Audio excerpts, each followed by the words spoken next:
இடமலம் entertainment நேயர்களுக்கு வணக்கம். தொடர்ச்சியா பிக் பாஸ் நிகழ்ச்சி ரிவ்யூ பண்ணிட்டு இருக்கோம். நேற்று நடந்த விஷயங்களாகட்டும், இன்னைக்கு நடந்துட்டு இருக்கிற விஷயங்களாகட்டும், தொடர்ச்சியா விடிய விடிய ஒரு சம்பவம் நடந்து முடிஞ்சிருச்சுன்னு சொல்லலாம். அந்த அளவுக்கு பிக் பாஸ் ஹவுஸ்ல யாரையுமே தூங்க விடாம கிட்டத்தட்ட ஒரு 4 மணி வரைக்கும் எல்லாரையும் வெளியிலேயே உட்கார வச்சு ஒரு பெரிய சம்பவமே நடந்திருக்கு.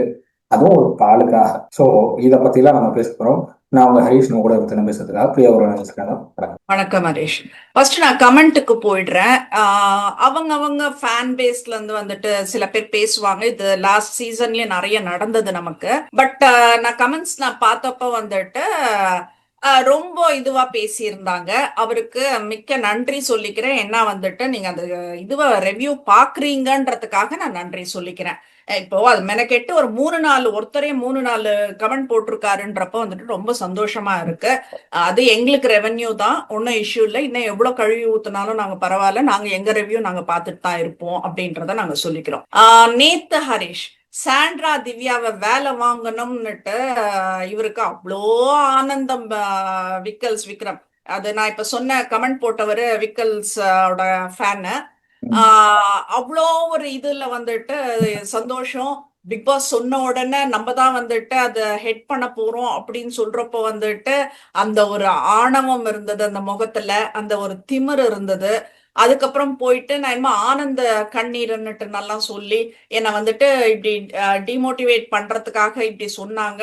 உடனே பிக் பாஸ் வந்துட்டு அவங்கள பண்ண முடியாதுன்னு சொல்லிட்டுன்னு சொன்னாங்கன்னா அதுல ஒன்றும் விஷயமே இல்லை. பண்ண முடியாதுன்னு தான் சொன்னாங்க. அவங்க சொல்றது தப்புன்னுட்டு நல்லா சொல்லல. நீ அடுத்த இதுக்கு வந்துட்டு கேப்டன் டாஸ்க்கு போறதுனால உங்களை சொல்ல முடியாதுன்னு தான் சொல்லியிருக்காரு. சோ அதனால வந்துட்டு நீங்க புனிதரெல்லாம் ஆயிடுறது இல்ல. சோ அந்த ஒரு விஷயம் நடந்தது. நேற்று அதுக்கப்புறம் பிக் பாஸ் நீங்க எல்லாம் சாண்ட்ராவும் திவ்யாவும் பண்ற வேலையை நீங்க மேற்பார்வை பண்ணுங்க அப்படின்னு சொன்னது. எனக்கு என்னமோ பிக் பாஸ் இவர்கிட்ட அவங்கள மாட்டி விட்ட மாதிரி தெரியல, அவங்க கிட்ட இவரை மாட்டி விட்ட மாதிரி தெரிஞ்சது. அதேதான் நடந்தது. ஏன்னா இவர் நடிக்கிறாரு, அழுகுறாரு, திடீர்னு சந்தோஷமா பேசுறாரு. இது உம் என்ன மாதிரியான மனநிலை அப்படின்னு எனக்கு இன்னும் புரியல. என்ன மாதிரி ஸ்டேட் ஆஃப் மைண்ட் எனக்கு இன்னும் புரியல. ஸோ அதனால கண்டிப்பா. மேபி இவங்களோட சேர்ந்தா ஒரு கான்டெக்ட் ஏதாவது கண்டென்ட் ஏதாவது கிடைக்கும், அதாவது ஃபன்னா ஒரு கண்டென்ட் கிடைக்கும் நான் நினைச்சிருக்கலாம். பட் அதுவும் கூட ஒண்ணுமே பண்ணல கடைசி வரைக்கும். ஒண்ணுமே பண்ணல. ஆனா இவங்க 2 பேரும் நல்லா பண்ணாங்க எனக்கு தெரிஞ்சு, சாண்ட்ராவும் திவ்யாவும். வீட்டை பெருக்கிறேன்னு சொல்லி இவங்க படுத்துக்கிட்டே பெருக்கினதா ஆகட்டும், திவ்யா ஆமா. அதுக்கு சாண்ட்ரா ஈடு கொடுத்து பண்ணது ரொம்ப இதா இருந்து. ஆனா இல்ல, அவங்க சில அது என்ன வார்த்தைகள் இருக்கலாம். என்னதுன்னா தட் இஸ் கான்டென்ட். ஓகே, அது என்னது அப்படின்னா அவங்கள நீங்க 2 பேர் முழு வேலையும் செய்யணும்னாக்கா அவங்க செய்துட்டு இருப்பாங்க. மேற்பார்வை என்னட்டுன்னு உன்னை போட்டாக்கா நீ தான் வேலை வாங்கினவங்க. அந்த அந்த கான்செப்டுக்கு வந்துடுறாங்க. நல்ல விளையாட்டு காட்டினாங்க. கடைசியில வந்துட்டு நீங்க தான் செய்யணும், நீங்க தான் செய்யணும்னு சொல்லிட்டு விக்ரம்ஸ் தான் போயிட்டு அங்க என்ன பாத்திரம் கழுவுற ஆமா. இடத்துல சிங்க்ல எல்லாம் வந்துட்டு கிளீன் பண்ணிட்டு இருந்தாரு. அது இதுதான் வந்துட்டு என்ன சொல்றது, வாய் வச்சுட்டு சும்மா இருக்கணும், ஓவர் பில்டப் எல்லாம் இருக்கக்கூடாது அப்படின்றத இல்ல நான் விக்ரமுக்கு விக்கல்ஸ் சொல்லிக்கிறேன். ஒரு கோவம் என்னன்னா, வியன்னா தன்னை ஃபர்ஸ்ட் பர்ஃபார்மர்னு சொல்லிட்டாங்களாம். அந்த ஆ ஒரு கோவம் விக்ரமுக்கு இருந்தது. அதே நேரம் பிக் பாஸ் இவங்களை மேற்பார்வையிடுங்கன்னு சொன்னப்போ பிக் பாஸ் தன்னை நம்புறாரு அப்படின்னு இவராவே ஒரு புரிதலுக்கு வந்துட்டாரு. கண்டிப்பா. அதுக்கு ஒரு 1/2 மணி நேரம் அழுகுறாரு, பிக் பாஸ் என்ன ஆ நம்புறாரு பாருங்க, பிக் பாஸ் நம்புறாரு. அது நம்புறது இல்ல. நீங்க கேப்டன் டாஸ்க் இது பண்ண போற அதனால சொன்னாங்க, அவ்வளவுதானே விஷயமே தவிர அவங்க சொன்னது பொய்யின்னோ இல்ல அவங்க சொல்றது தப்பான ஒரு இதுன்னோ குற்றச்சாட்டுனோ அவர் சொல்லல. அந்த அளவுக்கு கூட வந்துட்டு என்ன சொல்றது, ஒரு மெச்சூரிட்டி இல்லாம பேசுறது அண்டர்ஸ்டாண்ட் பண்ணிக்காம இன்னும் சிறுபிள்ளை என்ன பார்வதி எஃப்ஜேவ சொல்ற மாதிரி விடல பையனாவே வந்துட்டு அடுத்தவங்கள மாக் பண்ணிட்டு உட்கார்ந்துட்டு இருந்தாக்க நமக்கு எங்க இருந்து அறிவு வளர்றது அப்படின்றதுதான். ஒரு சர்டன் ஏஜ் வரப்ப நமக்கான மெச்சூரிட்டி வரணும். இப்ப இந்த ஏஜ்ல வந்துட்டு ஒருத்தர்கிட்ட வந்துட்டு அந்த அளவுக்கு நம்ம விரோதம் காட்டுறோம் அப்படின்னாக்கா ஓகே. அதே வந்துட்டு இன்னும் கொஞ்சம் தாண்டி போறப்போ வந்துட்டு டே பை டே வந்துட்டு நம்மளோட பக்குவத்தை நாம வளர்த்துக்கணும். இப்ப நான் அந்த ஹேட்ரட்டை காட்டி நம்ம என்ன பண்ண போறோம், இப்ப இவ்வளவு நாள் என்ன பண்ணோம், அந்த மாதிரி கொஸ்டின்ஸ் எல்லாம் நம்மளுக்குள்ள வந்துடணும். அதே மாதிரிதான் இந்த மெச்சூரிட்டி லெவல்ன்றதும். இப்ப நீ சொல்ற என் வைஃப் இருக்காங்க, எனக்கு இவங்களை பார்த்தாக்கா கஷ்டமா இருக்கு, அவங்கள பார்த்தா கஷ்டமா இருக்குதுன்னு. நீ இப்போ உன் ஒய்ஃபை கூப்பிட்டு கேட்டாதான் தெரியும் நீ எந்த அளவுக்கு அவங்கள நல்லா வச்சிருந்த வெளியில இருந்த வரைக்கும் அப்படின்னு சொல்லிட்டேன்னு. So we don't want to go into all those personal இஷ்யூஸ்ன்றத சொல்றேன் நான். நான் என்ன சொல்றேன், உன் மெச்சூரிட்டி லெவலுக்கு ஏத்த மாதிரி. இப்போ உனக்கு கல்யாணம் ஆயிடுச்சு, வைஃப் இருக்காங்க, நீயே சொல்ற, அதை வச்சுதான் நான் பேசுறேன். இப்ப கல்யாணம் ஆயிடுச்சு, வைஃப் இருக்காங்க, அப்படி இருக்கப்போ அதுக்கான பக்குவம் உனக்கு வரணும். நீ உட்காந்து என்ன சொல்றது, பொம்பளைங்களை மட்டுமே வம்பு இழுத்துட்டு பொம்பளைங்க கிட்ட போயிட்டு அசிங்கமா போய் ஒரு பெல்லி டான்ஸ் ஆடி காட்டுறது, அந்த என்ன சொல்றது, அந்த பாடி இது பண்ணி காட்டுறது அருவருப்பா இருக்கு. உங்க வீட்டு பொம்பளைங்க கிட்ட வந்துட்டு நீ அந்த மாதிரி பண்ணா ரசிப்பாங்களோ என்னமோ எனக்கு தெரியாது. ஆனா அதுக்கப்புறம் தனியா கூப்பிட்டு அவங்கள கேட்டாதான் தெரியும் இது எப்படி இருந்ததுன்னுட்டுன்னு. அந்த அளவுக்கு கேவலமான மனிதரா உங்களை வந்துட்டு நீங்க பிராண்ட் பண்ணிட்டு இருக்கீங்கன்றது கூட உங்க நாலேஜுக்கு இன்னும் எட்டலைன்னா உங்களுக்கு மெச்சூரிட்டி இல்லைன்னு. Next will come to that milk chapter. Harish, இப்போ நான் என்ன கேக்குறேன், இப்போ எதுக்கு அவங்க பிளாக் காஃபி கொடுக்குறாங்க பால் இல்லாம? அவங்களுக்கு ஆக்சுவலா வந்து ரம்யா வந்து சில பால்லாம் எதிர்த்து தனியா ஒழிச்சு வைக்க போனாங்க. எதுக்கு ஒழிச்சு வைக்கிறீங்க அப்படின்னு கேட்டதுக்கு, நான் எல்லாருக்கும் நான் பிரிச்சு கொடுத்துட்டேன் அப்படிங்கிற ரேஞ்சுக்கு ரம்யா பேசிட்டு இருந்தாங்க. இவங்களுக்கு ஒழிச்சு வைக்கிறதுக்கு பிரச்சனை இல்ல, ஏன் ஒழிச்சு வைக்கிறாங்கிற கேள்வி இருந்தது. அதை கேட்டதுக்கு யாருமே பதில் சொல்லலாம். ரெண்டாவது, பால் பாக்கெட்ல பால் இல்ல, தண்ணி தான் இருந்தது. அதை தூக்கி ஃப்ரிட்ஜில் வச்சிருந்திருக்காங்க. யார் ஃப்ரிட்ஜில் அப்படி வச்சான்னு கேக்குறாங்க சாண்ட்ரா. யார் வச்சாங்க எனக்கு எப்படி தெரியும்னு எல்லாரும் சொல்லிட்டு கடைசியா கனி சொல்றாங்க, யாரோ ஒருத்தர் தேவை ஏதாவது யோசிச்சு வச்சிருக்கலாம், அதுல தண்ணி இருக்குன்னு தெரியாம ஃப்ரிட்ஜுக்குள்ள வச்சிருக்கலாம், அது பால் நினைச்சு வச்சிருக்கலாங்கிறாங்க கனி. உங்களுக்கு இது பால்ல தண்ணிங்கிறது யாருக்கு தெரியும்னு எனக்கு புரியல. கனி வந்து இந்த எக்ஸ்பிளனேஷன் கொடுக்கறத வச்சு பார்க்கும்போது கனி ஏன் பண்ணிருக்க கூடாதுங்கிற டவுட் தான் வருதே தவிர, கனிதான் பண்ணிருக்கணும் அந்த வேலையை. அது சாண்ட்ரா மேல எனக்கு டவுட் எழுப்பல. சாண்ட்ரா கடைசி வரைக்கும் யார் இதை பண்ணாங்க யார் இதை பண்ணாங்கிற கேள்வி மட்டும் தான் எழுப்பினாங்க. அவங்க கடைசி வரைக்கும் அந்த கேள்விக்கு பதிலே யாரும் கொடுக்கல. சாண்ட்ரா ஒவ்வொரு கேள்வியா கேட்க கேட்க அங்க இருந்து ஒவ்வொரு பதிலா வந்துட்டு இருந்தது. பரவாயில்ல, பதில் வரட்டும், எல்லாத்துக்கும் பதில் வரட்டும், நான் கேட்கிற கேள்வி எல்லாத்துக்கும் பதில் வரட்டும், நான் அதுக்கப்புறம் ஜெயிலுக்கு போய்க்கிறேன் அப்படின்னாங்க. அதுக்குள்ள அவங்களுக்கு திவ்யாவுக்கு வந்து தலைவலிக்குது, அவங்களுக்கு காஃபி வேணும், டீ வேணும் அப்படின்னாங்க. பால் இல்லை, பால் கொடுக்க முடியாது அப்படின்னு எம்ஜே உடனே என்ன பண்ணாருன்னா பால் டப்பாவை தூக்கி கொண்டு போய் கனி காலிக்கிட்ட வச்சிட்டாரு. சபரிகிட்ட கொடுத்தாரு. சபரி அதை வந்து கீழே வச்சிட்டாரு, கனி காலிட்டு கீழே வச்சிட்டாரு. சபரி என்ன இதுல இழுக்காதீங்க, நான் உள்ள போய் தூங்க போறேன்னு படுத்துட்டாரு சபரி. இவங்க சபரிகிட்டையும் கூப்பிட்டு பேசினாங்க. சபரி வந்து நான் இதுல தலையிடுறதா இல்லை, நீங்களாச்சு அவங்களாச்சு அப்படின்னு போய் படுத்துட்டாரு சபரி. சோ இது கடைசி வரைக்கும் போய் ஒரு 4 மணிக்கு தான் அந்த பஞ்சாயத்து முடிஞ்சது. அப்ப எஃப்ஜேவும் ரம்யா கிட்ட கேக்குறாங்க, நீ பண்ற வேலைக்கு நான் பதில் சொல்றதா இருக்குன்ற மாதிரி எல்லாம். நான் என்ன கேக்குறேன், எதுக்கு ரம்யாவுக்கு வந்து இவங்க அன்னைக்கு மிட் நைட்ல காஃபி போட்டு கொடுத்தாங்க. கனி என்ன சொல்றாங்க, காலையில நம்மளாம் காஃபி குடிச்சோம்ல, அவ லேட்டா தானே இருந்துருச்சா, அதனால அந்த காஃபியை வந்து சூடு பண்ணி கொடுத்துருக்காங்க அப்படிங்கிறாங்க கனி. கிடையவே கிடையாது. ரம்யாவுக்கு மிட் நைட் 1:30 1:45 இருக்கும் டெலிகாஸ்ட் ஆகும்போது. அந்த டைம்ல காஃபி போட்டு கொடுத்தாங்க, யாருமே இல்ல, இவங்க மட்டும் தான் இருந்தாங்க, யாருமே கிடையாது. அதைத்தான் வந்து சாண்ட்ரா சொல்றாங்க, நான் காஃபி போட்டு கொடுத்தேன், நான் பண்ணி கொடுத்தேங்கிறாங்க. ரம்யா தான் வெளிப்படையா சொல்லவே மாட்டேங்கிறாங்க. ஆமா எனக்கு காஃபி போட்டு கொடுத்தாங்கன்னு சொல்லவே இல்லை.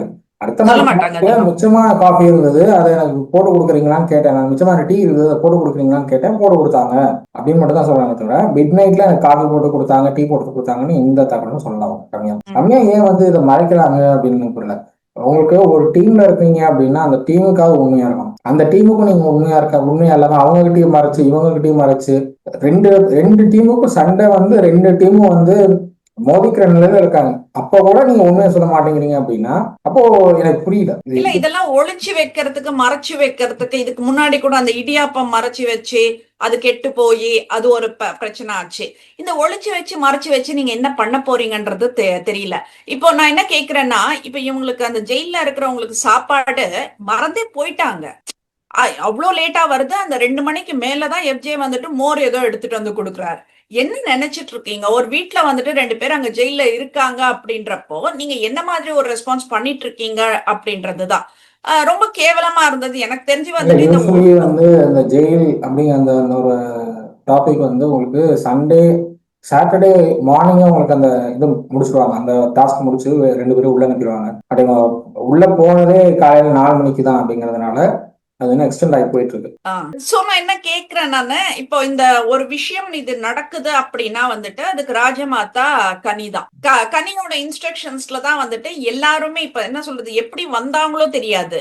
அவங்களெல்லாம் வந்துட்டு ஒரு இது பண்ணி என்ன சொல்றது எவ்வளவு கேவலமா ஆக்கணுமோ எல்லாரையும் தான் கேவலம்ன்றதுனால எல்லாரையுமே கேவலமா மாத்தியாச்சு அந்த இடத்துல.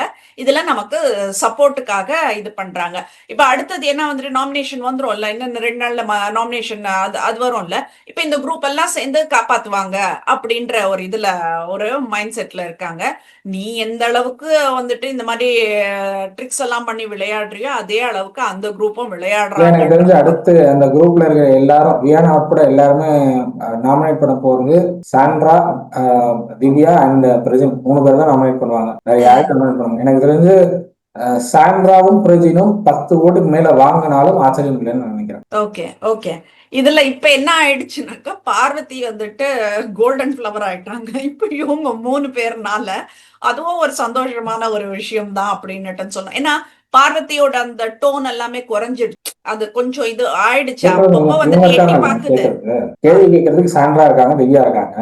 2 அதுதான். பேர் இவங்க இவங்க எந்த அளவுக்கு கேள்வி கேட்டுட்டு இருந்தாங்களோ அதே கேள்வி இவங்களும் கேட்டுட்டு இருக்காங்க. இந்த 2 பேர் கேட்டுட்டு இருக்காங்க. அதனால ம். அவங்க அமைதியா இருக்காங்க. ஆனா சில இடங்கள்ல அதுதான் சொல்றேன். கொளுத்தி போட்டுட்டு இருக்காங்க. சில இடங்கள்ல ஆ, பாருங்க. ஆ. இப்போ நான் என்ன சொல்றேன், இப்ப திவ்யா கேட்கறதுல வந்துட்டு ஒரு ஸ்ட்ராங்கான வாய்ஸ் வருது. சாண்ட்ரா கேட்கறதுல ஒரு தெளிவான ஒரு விஷயம் இருக்கு. லைக் அமைதியா இருந்து கத்தாம ஒரு கேள்வி கேட்கறாங்க. பட் பார்வதி வந்துட்டு இந்த சேம் திங் பார்வதி என்ன பண்ணாலும் அதை தான் இவங்க பண்றாங்க.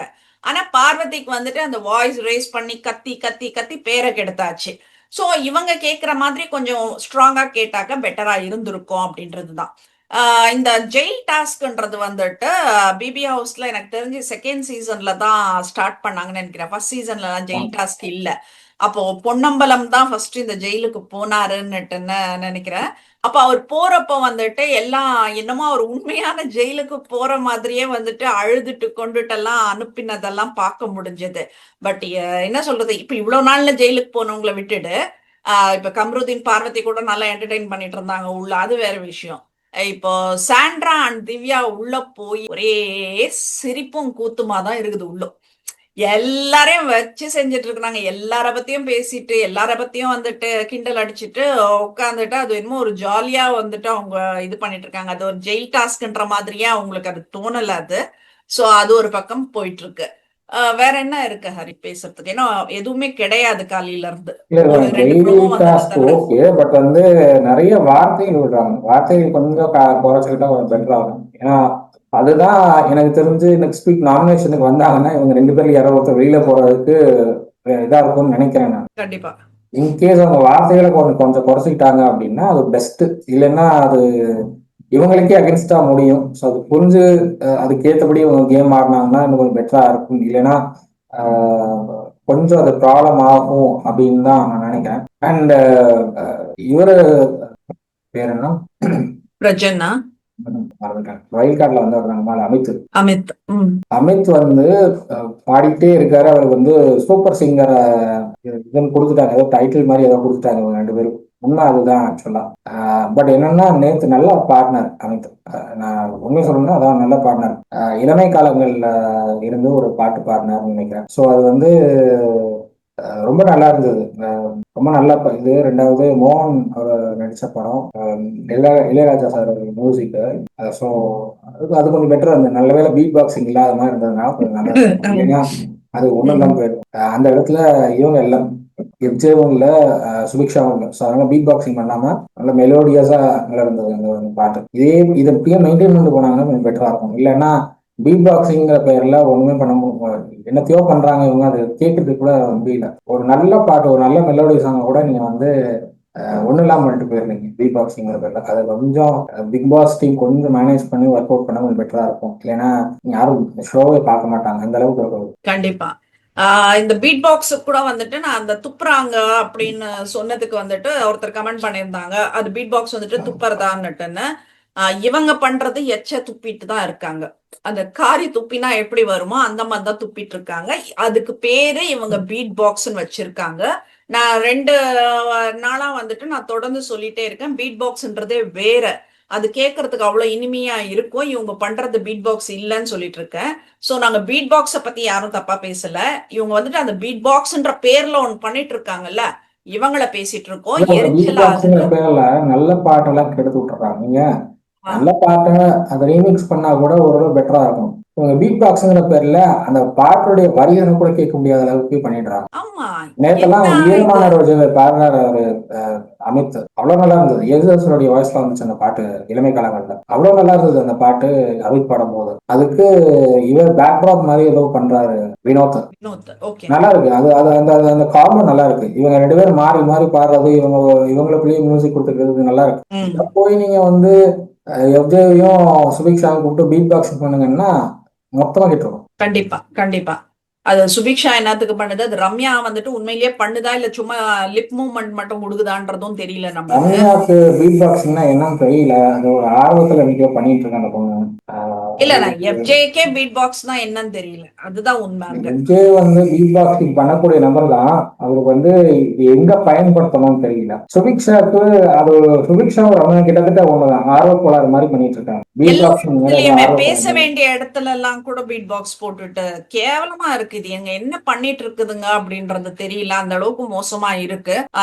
சோ இது வந்துட்டு இப்ப நேத்து நடந்த விஷயங்கள் எல்லாம் வந்துட்டு ரொம்ப ஒரு இதுவா இருந்தது. இப்ப விக்கல்ஸுக்கு வந்துட்டு அந்த இது போஸ்டிங் அந்த பெஸ்ட்னு கொடுத்ததுல கொஞ்சம் தலகனம் ஜாஸ்தி இருந்தது. இவங்க ரெண்டு பேரும் வச்சு செஞ்சாங்க. சோ அதுல கூட வந்து சாண்ட்ரா தானே கொடுத்தாங்க. பெஸ்ட் டீம்ங்கிற அந்த ஒரு இதை வந்து சாண்ட்ரா தானே கொடுத்தாங்க. சாண்ட்ரா தான் கொடுத்தாங்க. உங்களுக்கு காயின் கொடுக்கும்போது சாண்ட்ரா நல்லவங்களா இருக்காங்க. காயின்ல வாங்கி முடிச்சுட்டு அடுத்த நாள் வந்து சாண்ட்ரா பிரச்சனும் ஒன்னா கேம் ஆடுறாங்கன்னு சொல்றாரு இவரு. அது எனக்கு புரியல. இவரு என்ன மாதிரியான கண்ணோட்டத்துல இவர் கேம் ஆடுறாருன்னு எனக்கு புரியல. ஏன்னா உங்களுக்கு காயின் கிடைக்குதுன்னா ஓகே, அதுக்கப்புறம் வந்து நீங்க அவங்களே வந்து முதுகுல குத்துவீங்கன்னா அது என்ன மாதிரி என்னது. அதனாலதான் பிரச்சனை சொல்றாரு, நேரடியா பேச எதுனாலும் அப்படின்னு அதனாலதான் சொல்றாரு. எல்லா விஷயத்திலையும் சாண்ட்ராவோட இவருக்கு ஏதாவது பிரச்சனை ஏதாவது பஞ்சாயத்துனா உடனே பிரச்சனை கொடுத்துருங்க. ஏன் நீ டைரக்டா அட்ரஸ் பண்ண சாண்ட்ரா கிட்ட, அது என்ன பிரச்சனை கொடுத்து நீங்க அட்ரஸ் பண்ணுங்க. பிரஜன் சாண்ட்ராவோட ஹஸ்பண்ட் தான். பட் அதுக்காக சாண்ட்ராக்கு பிஆர் வேலை எல்லாம் இல்ல. சாண்ட்ராக்கு வந்து ஸ்போக்ஸ் பர்சன் கிடையாது. கண்டிப்பா கண்டிப்பா. பிரஜனுக்கு அவரோட கேம் முக்கியம். அவரோட கேம் முக்கியங்கிறதுனால அவர் சாண்ட்ராவெல்லாம் பார்க்க கூடாது, பார்க்க மாட்டாரு. அவரோட கேம் ஆடிட்டு இருக்காரு. நீங்க வந்து நைட்ல பேசுறாங்க, நைட்ல அவங்க வந்து தனியா பேசுறாங்க, அவங்க வந்து அதை ஹஸ்பண்டோட ஒய்ஃபா ஏதோ பேசிக்கிறாங்க. டாஸ்க்னு வரும்போது ரெண்டு பேரும் ஒன்னா ஆடுறாங்களா? கிடையாது. இவர் ஒரு டீம்ல இருக்காரு, அவங்க ஒரு டீம்ல இருக்காங்க. ரெண்டு பேரும் தனித்தனியா கேம் ஆடுறாங்க. எங்க ஒன்னா ஆடினாங்க? எந்த டாஸ்க் ஒன்னா ஆடினாங்க? எல்லா டாஸ்கையும் தனித்தனியா போட்டு வச்சிருக்கீங்க. இவர் ஒரு டீம்ல இருக்காரு, அவங்க ஒரு டீம்ல இருக்காங்க. அப்புறம் எப்படி ஒன்னா ஆடுவாங்க இவங்க ரெண்டு பேரும்? சரி, ஒன்னா ஆடி இருந்தா ஒண்ணு சாண்ட்ரா விட்டு கொடுத்துருக்கணும், இல்ல பிரஜன் விட்டு கொடுத்துருக்கணும். சாண்ட்ரா விட்டு கொடுத்த மாதிரி தெரியல, பிரஜன் விட்டு கொடுத்த மாதிரி எனக்கு தெரியல. பிரஜன் விட்டு கொடுத்திருந்தா பிரஜன் இருக்கிற டீம் தொடர்ச்சியா தோத்துட்டு வந்திருக்கணும். சாண்ட்ரா விட்டு கொடுத்திருந்தா சாண்ட்ரா இருக்கிற டீம் தொடர்ச்சியா தோத்துட்டு வந்திருக்கணும். ரெண்டு பக்கமும் அவங்க இருக்கிற டீம்ஸ் வந்துட்டு அங்கங்க ஜெயிச்சுட்டு தானே இருக்காங்க. கண்டிப்பா. அப்புறம் எப்படி அவங்க டீமை ஜெயிக்கிறாங்க, டீமை வந்து ஒர்க் அவுட் பண்றாங்கன்னு சொல்ல முடியும்? கண்டிப்பா. ஒரு லாஜிக் வேணும். ஒரு லாஜிக் இல்லாம சம்மந்தமே இல்லாம என்னத்தையாவது உளறிக்கிட்டு நீங்க காமெடி பண்றீங்க. ஓகே, சுபிக்ஷாவோட உங்களுக்கு நல்ல ஒரு பாண்டிங் இருக்கு. அந்த பாண்டிங் வச்சுட்டு நீங்க என்னமோ காமெடி பண்றீங்க. இன்னைக்கு கூட அந்த வேக்கப் சாங்க்கு டான்ஸ் எல்லாம் ஆடினீங்க, அதெல்லாம் நல்லா தான் இருந்தது. அதெல்லாம் தப்பே சொல்லல. பட் வந்து எதை எங்க பேசணும்னு புரிஞ்சுக்கணும். கண்டிப்பா. புரிதல் இல்லாம நீங்க இஷ்டத்துக்கு வளர்னீங்கன்னா அதை பாக்குறவங்க நீங்க பிஆரோட போட்டு ஒரு 50 பாக்ஸ் அக்கௌண்ட்ஸ் எல்லாம் வச்சுக்கிட்டு உங்களுக்கு ஃபயரோட வேணா பண்ணலாம். எனக்கு நல்லா தெரியும் நீங்க எவ்வளவு பிஆர் ஒர்க் போட்டுட்டு இருக்கீங்க, எவ்வளவு ஸ்பெண்ட் பண்ணிட்டு இருக்கீங்கன்னு நல்லா தெரியும். ஏன்னா நீங்க பிஆர் ஒர்க் பண்ற நபரோட நான் தொடர்ச்சியா கான்டாக்ட்ல தான் இருக்கேன். அவங்களுடைய பாலிடிக்ஸ் சம்பந்தப்பட்ட ஒரு சர்வேக்காக என்கிட்ட இன்னும் தொடர்ச்சியா பேசிக்கிட்டு தான் இருக்காங்க. நான் அந்த பிஆர் டீம்ல ஒருத்தரோட கான்டாக்ட்ல தான் இருக்கேன் நான். ஸோ இது வந்து விக்ரமுக்கு ஏதோ நேச்சுரலா வந்து சப்போர்ட்டிங் கிடைச்ச மாதிரிலாம் நான் நினைக்கல. இது ஒரு பிஆர் டீம் இருக்கு, அந்த டீமை தாண்டி இன்னும் 2-3 டீம்லாம் இருக்கு. விக்கல் டீமே வந்து இவருக்கு வந்து சோசியல் மீடியா கேம்பெயின் பண்ணிட்டு தான் இருக்காங்க, இல்லைன்னு சொல்ல முடியாது. அதனால வந்து எது தேவையோ அதை பேசணும், புரிதலோட பேசணும். இல்லைன்னா வந்து விக்ரம் இதுக்கு மேல எடுத்து போக முடியாது வேலைக்கு. கண்டிப்பா. சோ என்ன நடக்க போகுதுன்னு தெரியல. திவ்யாக்கும் சாண்ட்ராக்கும் எந்த அளவுக்கு ரோஸ்ட் இருக்க போகுதுன்றது தெரியல. எனக்கு தெரிஞ்சு வந்து இந்த வீக்கு கண்டென்ட் கொடுத்ததே அவங்க 2 பேர் தான் சொல்றாங்க. இன்னொன்னு சொல்லணும், சுதீக்ஷா புரட்சித் தலைவருடைய பாட்டு எடுத்தாங்க, கரைமேல் பிறக்காத அப்படின்னு சொல்லி புரட்சித் தலைவருடைய பாட்டு எடுத்தாங்க. அது அந்த வீட்டுல யாருக்குமே தெரியும். அமைச்சையே அந்த பாட்டு கேட்டீங்க. எனக்கு அது ரொம்ப ஆச்சரியமா இருந்தது. மீனவர்களுடைய கஷ்டங்களை வாழ்வாதாரத்தை சொன்ன ஒரு பாட்டு, படகோட்டியில வந்துச்சுன்னு நினைக்கிறேன். மீனவர்களுடைய கஷ்டங்களை வாழ்வாதாரத்தை சொன்ன பாட்டு அது எப்படி யாருக்குமே தெரியாம போச்சு எனக்கு இந்த இடத்துலதான் சுதீக்ஷா தயவு செஞ்சு ரிஜிஸ்டர் பண்ணுங்கன்னு சொல்லுங்க. வழிகளை அவங்க படுற கஷ்டங்களெல்லாம் தயவு செஞ்சு ரெஜிஸ்டர் பண்ணுங்க. நீங்க கிடைச்ச ஆப்பர்ச்சுனிட்டியை மிஸ் பண்ணிட்டு போறாங்க சுபிக்ஷா. எனக்கு ஏன் எல்லாருமே அதைதான் பண்ணிட்டு ஃபிஷர்மேன்ஸ்க்கு வந்துட்டு நிறைய செய்ய வேண்டிய வேலைகள் இருக்கு. நான் சர்வே எடுக்க போன இடத்துலலாம் நான் பாக்குறேன், ஃபிஷர்மேன்ஸ் வந்து அவ்வளோ கஷ்டப்படுறாங்க. அவங்களுக்கு வந்து வாழ்வாதாரமே இல்லை. இலங்கை கடற்படை வந்து அரெஸ்ட் பண்ணிட்டு போயிடுறாங்கன்னா அவங்களுடைய போட்டே ரிட்டர்ன் வர மாட்டேங்குது. அவங்கள ரிலீஸ் பண்ணிடுவாங்க கவர்மெண்ட் சைட்ல இருந்து ப்ரெஷர் போட்டு, போட்டு கொடுக்க மாட்டேங்கிறாங்க. நீங்க அதுக்கு தனியா ஒரு ஃபைன் கட்டணும். இவங்க ஒரு 2-3 ஃபேமிலிஸ் வருஷ கணக்கில் கட்டிட்டு இருக்காங்க அந்த ஃபைன் அமௌண்ட்டை தவணை முறையில. இது எப்படி எடுத்துட்டு போக போறாங்க தெரியல. சுபிக்ஷா தயவு செஞ்சு அவங்களுடைய ஃபிஷர்மேன் கம்யூனிட்டிக்கு ஏதாவது நல்லது பண்ணணும்னு நினைச்சா அந்த ஷோவை தயவு செஞ்சு உருப்படியா யூஸ் பண்ணணும். நீங்க அதுதான் அந்த ஃபிஷர்மேன் கம்யூனிட்டியை வந்துட்டு ஒரு சிம்பத்தி கார்டா யூஸ் பண்ணாம நான் ஒரு கிரெடிட் கொடுக்குற கார்டா வந்துட்டு சிம்பத்தி கார்டு அவங்க யூஸ் பண்ணி நான் பார்க்கல. அவங்க வந்து ஃபிஷர்மேன் கம்யூனிட்டிக்கு வந்திருக்கேன்னு சொன்னதோட சரி, அந்த கம்யூனிட்டிக்காக என்னத்தையாவது பேசணும். எவ்வளவு கஷ்டப்படுறாங்கன்னு நான் நேராவே பார்க்கறேன். நான் அவங்க அந்த கம்யூனிட்டில இருந்தே வந்திருக்காங்க அப்படிங்கிறப்போ அந்த வழிகள் இன்னும் அதிகமா தெரியும் அவங்களுக்கு. அதெல்லாம் ஏன் வந்து மென்ஷன் பண்ணவே மாட்டேங்கிறாங்க. அப்பா வந்து கடலுக்கு போறாரு அப்படின்னா பார்த்து போங்கன்னு சொல்றது, அப்பாவோட கூட போற மீனவர்கள் கடலுக்கு போறாங்கன்னா பார்த்து போங்கன்னு சொல்றது, இதெல்லாம் ஓகே. எதுக்காக அந்த வார்த்தைகளை சொல்றாங்க, என்ன பிரச்சனை வரும், என்ன மாதிரியான சுச்சுவேஷன்ஸ் எல்லாம் வந்து அதனால ஏற்படும் எக்ஸ்பிளைன் பண்ணணும். ரெண்டாவது ஏதோ ஒரு இடத்துல எக்ஸ்பிளைன் பண்ணாங்க, மீனவர்கள் இப்படி இவ்வளவு கஷ்டப்படுவாங்க அவ்வளவு கஷ்டப்படுவாங்க எக்ஸ்பிளைன் பண்ணாங்க. பட் அதுக்கு சொல்யூஷன் என்னங்கிறத பார்க்கணும். இந்த ஸ்டேஜ் தான் அந்த சொல்யூஷனை ஏற்படுத்தி கொடுக்கக்கூடிய ஒரு இடம். நீங்க வந்து ஒரு பெரிய பிளாட்ஃபார்மை விட்டுட்டீங்க அப்படின்னா, யூஸ் பண்ண விட்டுட்டீங்கன்னா அது ஒண்ணும் பண்ண முடியாது. ஒண்ணும் பண்ண முடியாது. சோ இன்னைக்கு எதுவுமே இல்ல பார்த்து ரெவ்யூ பண்றதுக்கு கூட. அண்ட் எவிக்ஷன்ல வந்துட்டு கேன்றது மட்டும் சொன்னாங்க. அது கெமியா இருக்கும் வந்து கவினோட படம் பண்ண போறதா அத கவின் வந்து சொல்லிட்டு போனாரு. எவ்வளவு சீக்கிரம் வெளியில வர முடியுமோ வந்து கெமி எவிக்டருக்கு வெளியில போறாங்க அப்படிங்கறதான் தகவல் இருக்கு. 2 எவிக்ஷன்னாங்க, ஒண்ணுதான் இருக்கு அப்படிங்கிற மாதிரி தெரியுது. அது நீ பாத்தேன்னா ஒரு 2 வாரமாவே வந்துட்டு அந்த எவிக்ஷன் ப்ராசஸ் ரம்யா எவிக்டட்னு வந்துருச்சு. அதுக்கப்புறம் சேஞ்சஸ் ஆயிருக்கு. கனி எவிக்டட்னு வந்துச்சு. அதுக்கப்புறம் நிறைய சேஞ்சஸ் ஆயிருக்கு. இப்ப இந்த இதுக்கு வந்துட்டு இப்போ வரைக்குமே வந்துட்டு எந்த ஒரு இதுவுமே வெளியிடாம இருக்காங்க. லைக் நம்மளுக்கு வர நியூஸ் கூட எதுவுமே வரல. ஜஸ்ட் எனக்கு கே மட்டும் வந்துச்சு. என்னடா அது ஃபுல் ஃபார்ம் 3 பேர் இருக்காங்களே, கம்ருதீன், கனி, கெமி, யாரடா அப்படின்ற. கம்ருதீன் போக மாட்டாரு. கம்ருதீனுக்கு ஒரு நல்ல ஃபேன் பேஸ் இருக்கு வெளியில. கனி வந்து ஃபேன் பேஸ் இருக்கான்னு தெரியல, பட் நல்ல சப்போர்ட் இருக்காரு.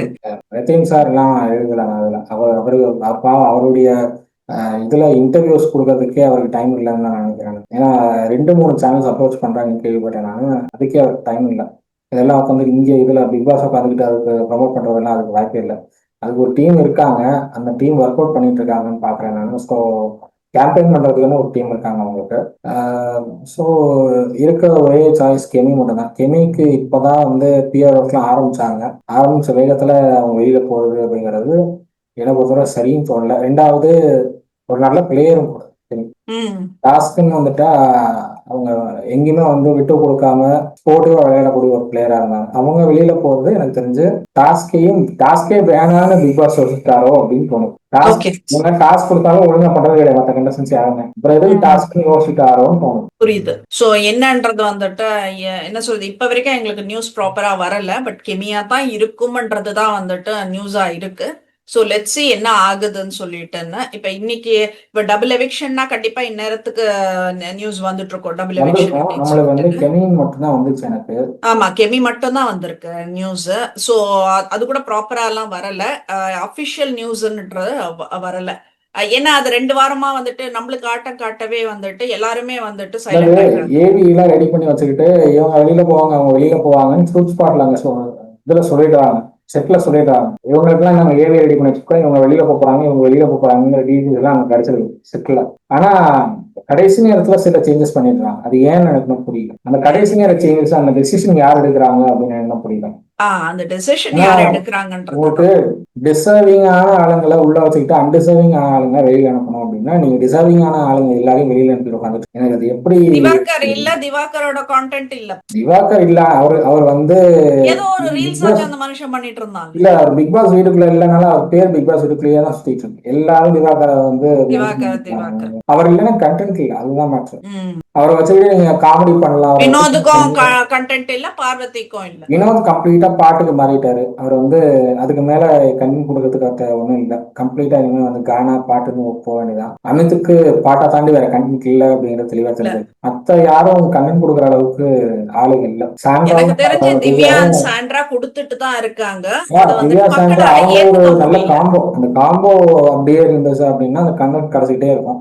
அதுதான் we are not talking about Prajan itself. Sandra Divya நல்லா பிரஜன் பண்றாங்க. அங்கங்க கோவப்படுறாரு. எனக்கு அது ரொம்ப வருத்தமா இருக்கு. பிரஜன் மேல அங்கங்க கோவப்படுறாரு. தேவையில்லாத வார்த்தைகள் விடுறாரு, அன்வான்ட் அதெல்லாம்.